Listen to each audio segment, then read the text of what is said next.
Welcome back, YouTube. I'm Jafer, and I've got something new for you that's kind of slipped under the radar as far as announcements goes. We're really ramping up with new mice coming out, and a little small company by the name of Corsair decided to re-release their old Katar lineup. This is back in 2014, 2015, before PC gaming really exploded to what it is now.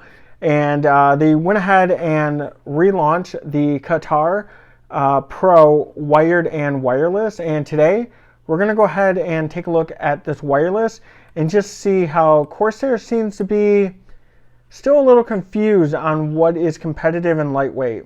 Let's get into it.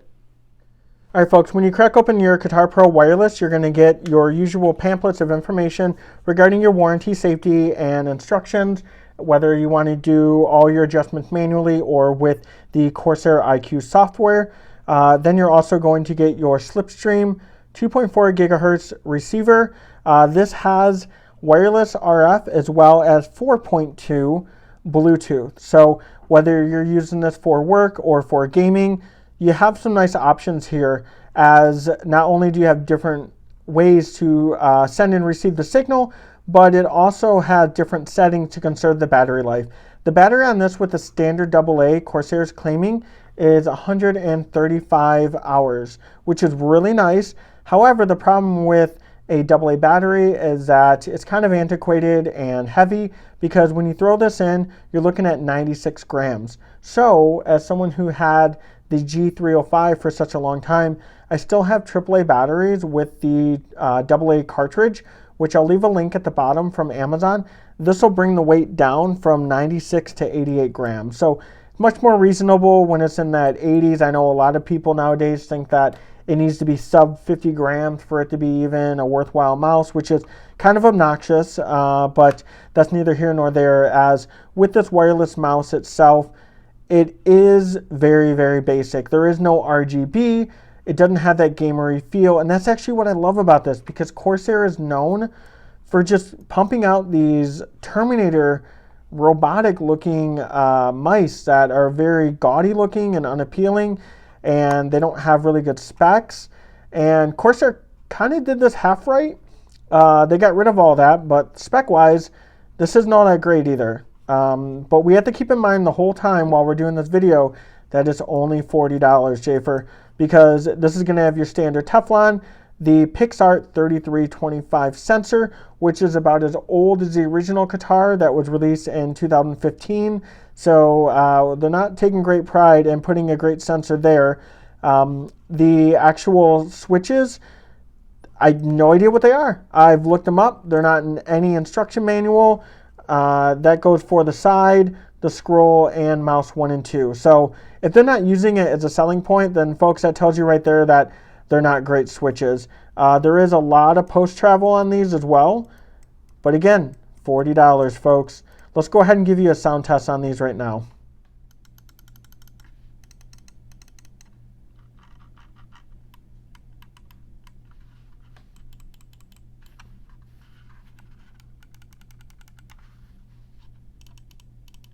All right, folks, that was a sound test, and now I bring you back to the comparison of the Katar Pro Wireless with its competitor, the G305, and the old grandfather egg shape itself, the G303, as the kids call the Shroud mouse, because Shroud did use this for the longest time.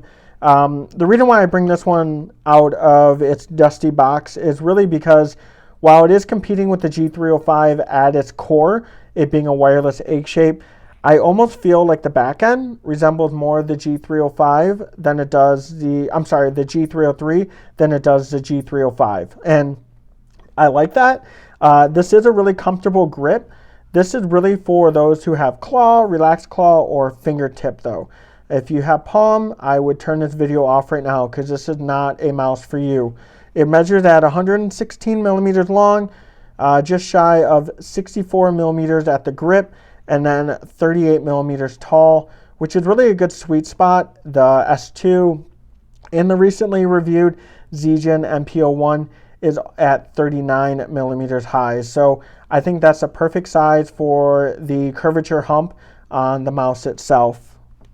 So if you're looking to pair this with Bluetooth, you're simply just going to hold the DPI button down, and then you're going to turn it on by going to the Bluetooth setting. You'll see it blink as it's waiting to be paired with a Bluetooth device, say your motherboard if it has Bluetooth, or an adapter if you have that plugged into your computer itself.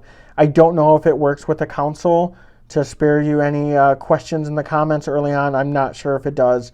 And then if you want to simply enter its power saving mode, which is kind of a really nice feature, you actually hold the scroll wheel down and then turn it on to whichever setting that you want. It'll blink yellow and then you're good to go. What power saving mode does is it drops that 1000 hertz pulling rate all the way down to 125, so it conserves the battery life. And if your battery in itself gets below 15%, the mouse automatically does that. I don't recommend gaming with 125 hertz, only if you're using it for your work or productivity needs, as I did such things. The performance mode did not give me any problems when I was playing Valorant.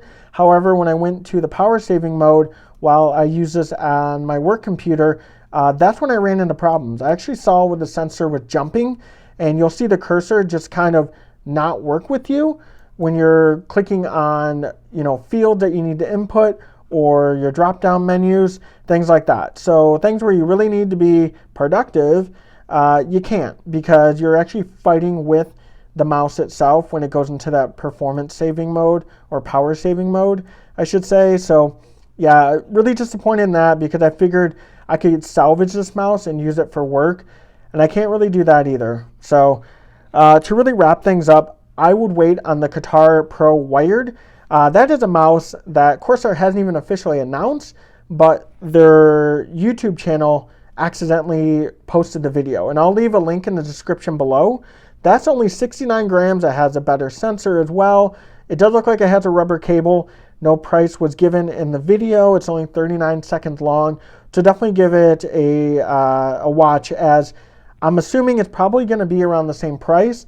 And that seems like a better value than this Katar wireless, or Katar Pro wireless, because really disappointed in it. Despite it only being $40, you still expect the product to work, and I wasn't really given that opportunity. So other than that, folks, that's it.